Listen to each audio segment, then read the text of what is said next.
Hello everybody, welcome back to my channel. My name is Sydney and today we are doing a quick bookshelf tour. Now my bookshelf is a little unconventional, so I know that this might make some of you guys mad, but let's get into it. So in this top left corner that I'm showing you, these are books that I've gotten that are kind of display or gifts that I don't really ever plan on reading, so I just put those in the top left corner. And then up here is kind of the fluffy romances that I have read. So every book in this section is a book that I have read and have liked enough to keep on my bookshelf. And immediately off the bat, I know one of the things that is going to make some of you a little aggravated is the fact that I only have 3 out of the 5 Chestnut Springs books on my shelf, even though I own all 5. And that's because I've only read 3 out of 5. So just in my brain, I like to have all of my read books and unread books together, and so I separate series sometimes, and that makes some people mad. Now, in this little corner over here, I have kind of seasonal spooky books, and it's kind of a mishmash. I kind of go by cover, but all kind of the same vibe, like darker books. Some are young adult, like the X-Hex, like those type of vibes. Some's like Carrie, like horror. And normally I would put Carrie with the other Stephen King books, but those are some of the books that I just read. Like I said, I'm not the most organized person ever, and so my bookshelf really reflects that, and I think sometimes people are really stingy about their books. Now I have my little Taylor Jenkins read section. I do try to keep authors together as much as possible. Sometimes it doesn't end up happening. Oh, and this is the other thing. So, The Winners by Fredrik Backman is the third book in a series. So, a lot of you may be wondering, where's the other 2 books? I have 2 bookshelves, one in my hometown and one here with me at college. And so, sometimes when I'm traveling, one book ends up in one place and the other's in another. And so, sometimes I have mishmash books like that. Here's my Stephen King section. Here's A Good Girl's Guide to Murder series. I've read almost all of them. Such a good series. You guys should read it. I also have a jelly cat on my shelf. I have a couple of jelly cats on my shelf. I just think they're cute and they're little decor. And so, kind of to end this off, more mystery kind of books. We have Agatha Christie, the Queen of Mystery. And down we go into the Throne of Glass section. I do have 2 copies of every book in the series, hardback and paperbacks. And I just display my paperbacks here. And I love this series. I think everyone should give this series a go.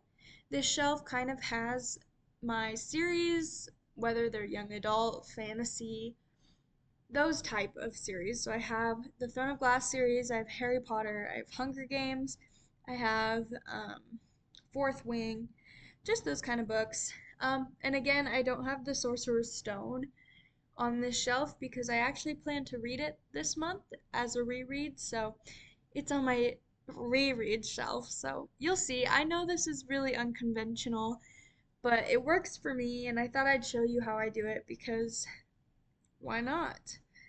So, as you can see, we're moving on. We have Fourth Wing, and then a couple books in the Shatter Me series. Again, the other half of the Shatter Me series, other 3/4 of the Shatter Me series. I was really struggling with that book. It's okay, we can move on. Is in Idaho. Sorry, I cannot finish a thought right now, but it's quite okay. We have Hunger Games, including the prequel, The Ballad of Songbirds and Snakes. I loved these books as a kid, so they just really deserve a spot on my bookshelf.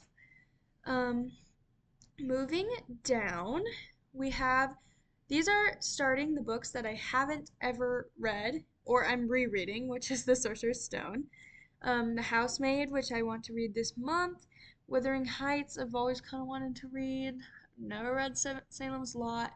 And so, kind of towards the left of this shelf are books I want to read kind of in the near future. This whole shelf is books I want to read in the near future, and there's no organization to this. There's no rhyme or reason. It works in my brain, and when I'm looking to grab a book, like I just mood read. really. I just kind of look at that shelf. I look at my TBR at the time, which I am about to post my TBR video, so stay tuned for that.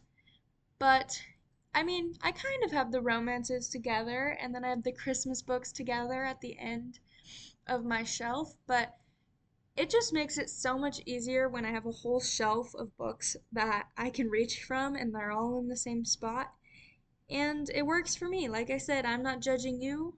Don't judge me. And I also don't really have the time. I'm a college student. I'm running around all over the place. My stuff is not organized.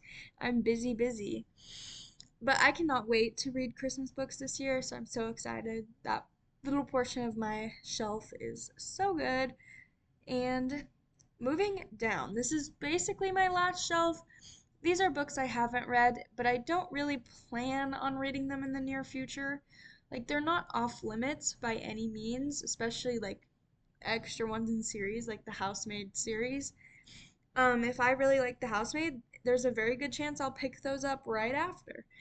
I'm not blocking myself off of these books. I just don't really think there's something I will read soon, if that makes sense. But I want to read all of these. Um, Eventually, it's just this month and next month and the month after that might not be the day that I will be reading these books. And there's my little sloth, Wormy. Oops, that book was upside down. Don't judge. Oh, and here are my hardcover Throne of Glass books, and that's my whole bookshelf. It's not really that much, like, not that different than I feel like other bookshelves, maybe a little more disorganized. But I hope you enjoyed this video. I love you guys, and have a good day. Mwah!